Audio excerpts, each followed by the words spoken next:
ice in my veins, I've been driving this train. Years in this lane, there's no stopping. I'm Cody Wilkes. I'm competing as a wildcard at Night of Champions. How I like rearranged it to my own domain. Done? Final boss, good best Shot skipping breaks, feeling lost, feeling great. Popping off, singing straight, never stopped, never changed. All the squad here to play, and I've got something to say, yeah. I work hard each and every day. Sweet. Cool. I won't stop till I make a change. I withdraw on the things I make. I turn flaws into flawless traits. I build tall, never capped in space. I won't stop till I hear him say, What's your name and who are you? So my name is Cody Wilkes. I am a competitive powerlifter, a gym owner, and a strength and conditioning coach. How have you found balancing all three of those elements in the last, what I'd say is a decade in strength sports? Yeah, so it probably, coming up to a decade pretty soon. Haven't always been a business owner. That kind of obviously makes it a little bit more complicated. I suppose, I think the good thing about being in a sport like powerlifting is, you can only train so much. We can only do like 4 or 5 days a week max, a couple of hours a day. So that kind of makes it a little bit easier, I suppose. Doesn't mean that it doesn't require like a lot of time outside of the sport, putting in effort. But I mean, for me, as long as I'm in like a good routine with eating, sleeping, training, etc., I don't think it's that complicated to balance, to be honest. And what got you into the sport? I mean, I've always lifted in terms of like not necessarily powerlifting, but I've always been involved in the gym since an early age. Like I started going to the gym with my dad when I was in high school. And although I've always played sports alongside lifting weights, it's kind of always been something I have, got a lot of enjoyment out of. So I think over, a long lifting career, ending up in powerlifting was kind of like inevitable for me. It's just not something I would really ever, care if I make any money or anything out of it. It's literally like I'd do it anyway until I'm, 50 years old, whatever. It's fun. I like doing it. I'll keep doing it. Talk to me about your weightlifting career and how that transitioned into being powerlifting. So weightlifting career was, it was okay. I still love weightlifting. And if I could still do it, I probably would still dabble in it a little bit. It made it very hard as I kind of progressed, as I have always had like a problem with my hip. And whilst I could still do the lifts okay, I pretty much got limited towards the end of weightlifting with powers, not being able to like fully squat down. But in saying that, I think I did okay, got a few national titles, and I still got a lot of enjoyment out of it. But I think moving into powerlifting now, for me, it's, whilst I started to feel like I got into a little bit of a rut with weightlifting, it's like really given me like a new perspective on training. Like I'm really enjoying training now, whereas like maybe if you asked me 2-3 years ago, it was not that discipline was low, but like motivation kind of started to take a dive. But now motivation's at like an all-time high. Like, couldn't fault it now. So, yeah. That's amazing. What would be something that you would now tell your younger self, I guess, going through his career? What's some advice you would give Cody Wilkes from 5 to 10 years ago? I think the main one, which is what I'd probably say to a lot of people who are early on in the sport, is don't, and as hard as it is to do, don't attach your entire identity to the sport, because I did that. And whilst obviously, you want to really be, if you want to be good, you obviously need to really be dedicated. There's a difference between dedication and just like tying your entire identity to it. And if I could tell my younger self, just like, basically, it's not that serious. It's just lifting heavy weights. Like 99% of the population doesn't care. Just do it because you enjoy it. Don't do it for, the extrinsic benefit or like, how people view you. And that took quite a few years for me to, I think I still got a little bit to go on it, but it's getting better, and it took a while to get used to that. It's really good advice. Who's been your biggest role model and why in your lifting career? Role model in my lifting career. You go role model in life as well. That's a hard one. I might have to make a cut here. I think, I don't know, to be honest, like I've never really had like one role model in terms of lifting. I think over the years it's kind of changed. Like when I was younger, my biggest role model, some people might not know this person, was Michael Johnson. He was a 400 meter runner because I was into athletics back then. I loved all his stuff. And then, typical kind of 17, 18-year-old, I loved all the bodybuilding videos like, Ronnie Coleman, Jay Cutler, etc. So I think it's kind of evolved over time. I mean, if you were to ask me now, obviously I'm in powerlifting. A lot of the people I kind of see as like a role model are top level powerlifters in, my weight class. In saying that though, I do love even people in the smaller weight classes. So I really can't pinpoint it to one person, to be honest. I also will say I don't like idolizing people in your sport too much because I don't really want to. I think the best way to explain it is I don't want to put someone on like a pedestal and then in my head I look at it as like it's unreachable, if that kind of makes sense. It doesn't mean I don't look up to them, but yeah, it's the only way I can kind of explain it, I guess. I've noticed over the last few years you've built your own strength community at your gym. Yeah. It's really cool to see. Do you feel like you're now a role model to this new generation coming through? I mean, I would hope so a little bit.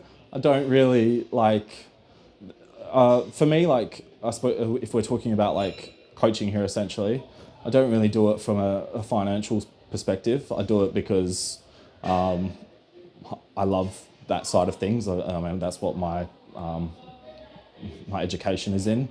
And I think just like, it's not something I've ever really put myself out there and been like, everyone I'm coaching, like I want heaps of athletes. It's just kind of like, I think slowly I've had younger people kind of gravitate towards me a little bit. In that perspective, I suppose it's a bit of a role model. And, there's obviously a few people at New Movement that now is like a, solid training group. And I do my best to kind of, I suppose, pass on things that I've learned through basically trial and error. Because I've coached myself for about 7-8 years now, and there's definitely pros and cons to that. And I've made a lot of mistakes. So I think that's been helpful in terms of, helping people that you see a lot of young people that are exactly how I was when I was younger. And then it's just like, go, lift as heavy as you can every week and drive yourself into the ground. And it's like so counterproductive for progress. And I did that for years. So yeah, I think I can pass on a little bit at least. Sick, man. Now I know you've only been in powerlifting in terms of competition-wise for a short amount of time. So yeah.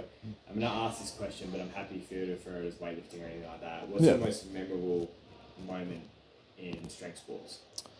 I would have to say my most memorable moment was the first nationals I did in weightlifting.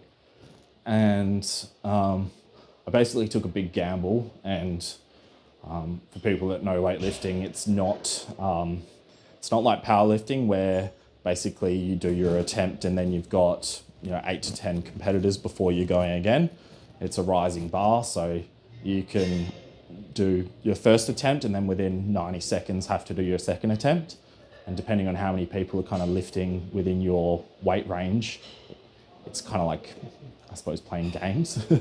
And I missed my opener at 140 in the snatch, made 140 as a second, and then just knowing it was a risk, I didn't have to do it, but I took a 15 kilo jump, I think, to 155, which in powerlifting, that's not a ginormous jump, but in weightlifting, it's like you probably shouldn't do that. And then, made that lift for, I think it was the national record, and that's probably the most memorable moment. My dad was there watching as well, so that was good.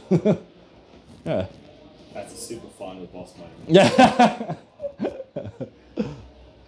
Talk to me about your interests outside of just lifting and owning a gym. So obviously a lot of my time is dedicated to running a business, training, coaching, etc. Outside of that, I'm not like a big drinker or going out or anything. I think the main thing I really enjoy doing outside of lifting is probably cooking. And that's just kind of developed over the years. I think it ties into the fact that nutrition is obviously a big part of, any powerlifting, weightlifting, any sport really, if you want to be half decent. And kind of experimenting over the years and trying to, come up with ways to cook that isn't, unhealthy but still tastes good. That's what I think outside of that. I mean, I do a couple of other things outside of that. Played a little guitar for a little bit, but yeah, I have to say cooking my main one. What's your goals for the next few years? I mean, if we're talking specific goals, I'd love to go to Worlds. I think just naturally for me, I'm very competitive in anything I do. I don't want to do powerlifting just to, be average. I always, if I do something, I want to do it properly. And I think, the potential is there for me to get there, and if I can take a couple of national records in that time, then I'd be happy as well. But I mean, outside of that, I basically just like getting stronger, and as long as I can keep getting stronger, I'm pretty happy. What makes you a champion?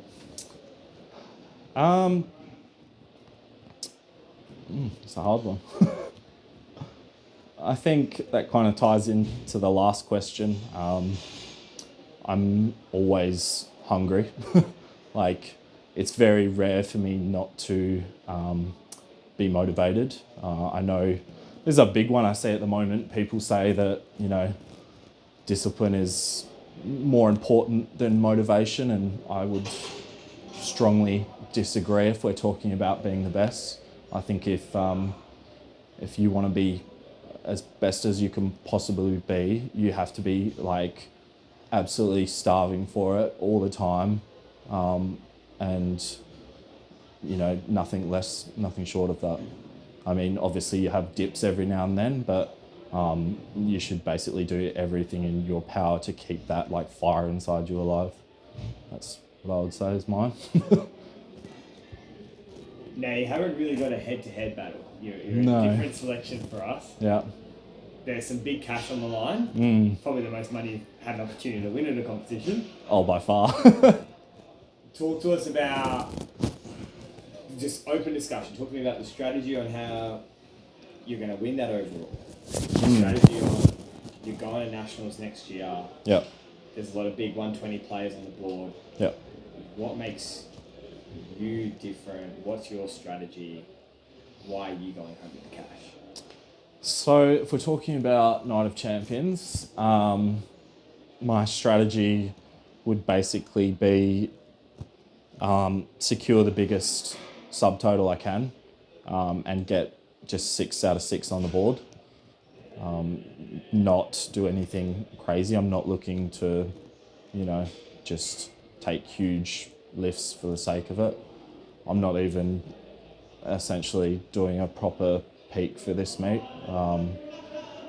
Just gonna use it as have some fun, see how much I've improved, try and, as I said, get that 6 from 6, and then basically when it comes to deadlift whatever I have to do it.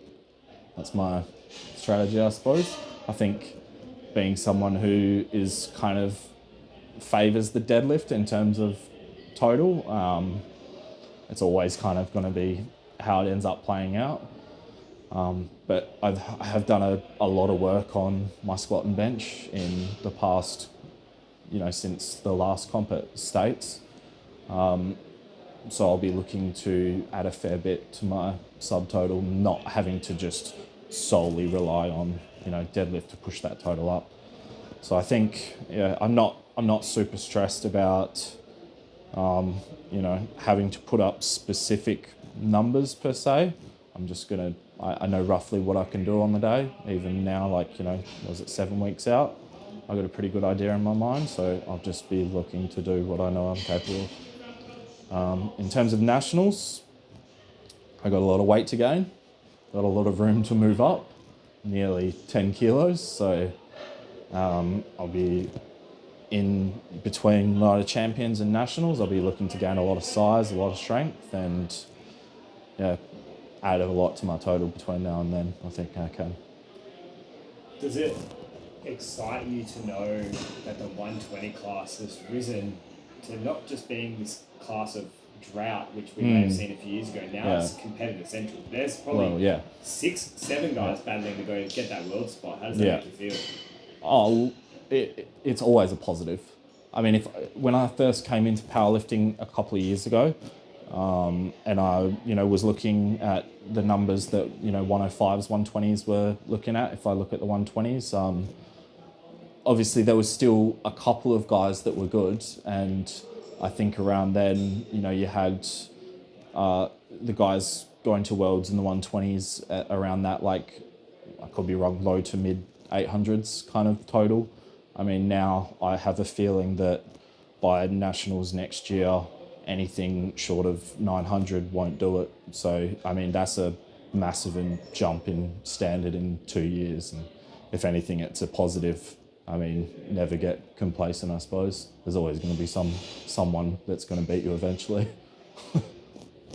Is there any final words you've kind of got for your competitors, not only at Night of Champions, but maybe for the upcoming Nationals? Final words. I mean, for Night of Champions, I'd say all the guys better bring their best totals because I'll be pushing hard. I've been training hard for it. For Nationals, I mean, I hope everyone keeps getting better because I'm going to be pushing for a lot bigger total this year than I hit last year. So let's see who can win. Do you think you'll walk out with that deadlift national record? I mean, you got a couple of guys over east that are also big deadlifters, but I think if I can just basically stay healthy and continue on kind of, slowly gaining a bit of size, I think I can definitely take that one. Maybe a couple more.